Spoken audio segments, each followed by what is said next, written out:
This is Iceland's Askja Volcano, one of the country's most active and dangerous. It's been in a state of unrest since 2021. Scientists don't know exactly when it could erupt, but they now worry the effect of climate change on Iceland's glaciers could hasten and intensify that next volcanic event. I think it's very likely that we will see future changes, but the question, of course, is when will this start happening, and by how much will it affect volcanic activity? Michelle Parks, a volcanologist with the Icelandic Meteorological Office, has been keeping tabs on Askja for years, including the Viti crater. Its name is derived from the Icelandic for hell, and it was formed during a massive eruption in 1875. Parks and her colleagues closely monitor the temperature and acidity of Viti's crater lake for any changes. So at the moment I'm measuring the pH of the water in this small crater lake here. And this is important so that we can determine the acidity of the lake and how it's changing over time. Because this could be indicative of changes in magmatic activity. A jump in either, meaning that more gases are pushing in from below, would suggest the volcano is moving closer to an eruption. One which scientists worry could be catastrophic.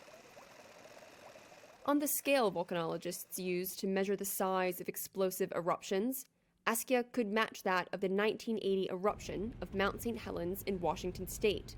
Although it is much more likely to be a smaller eruption, scientists can't rule out the alternative. But Parks and her team are back at Askja this year with a higher purpose. They are testing a theory in Iceland that could have dire implications for millions of people. Whether rapid glacial melt caused by climate change could trigger more eruptions among the hundreds of volcanoes sitting under ice worldwide. I mean, Iceland is essentially one of the best places in the world to study this. It's a natural laboratory because we have both volcanism and glaciers.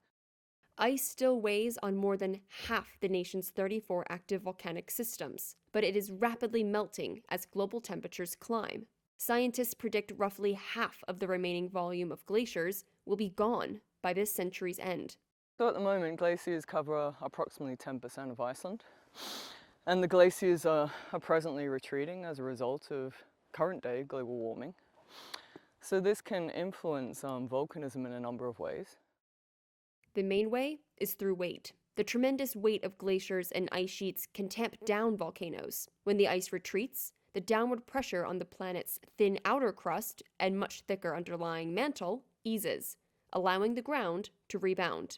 This change in pressure spurs volcanoes to produce more magma and can alter its movement, influencing eruptions. Askja itself is no longer covered by glaciers, but could be affected by the retreat of nearby Vatnajökull ice cap. We know of Iceland as a land of fire and ice. Continuous fight against fire and ice, the eruptions and the ice caps. So we know it has been a difficult time. Geophysicist Freystein Sigmundsson says he has visited Askja Volcano almost every year since 1990. He says predicting eruptions is an imprecise science. There might not always be weeks of seismic activity as a warning of a looming eruption. So far, Askja's metrics have remained stable, but the scientists aren't taking that for granted. Park says the aim of their studies in Iceland is ultimately the bigger picture, the future of volcanic eruptions in the country and what impacts they might yield for the world beyond.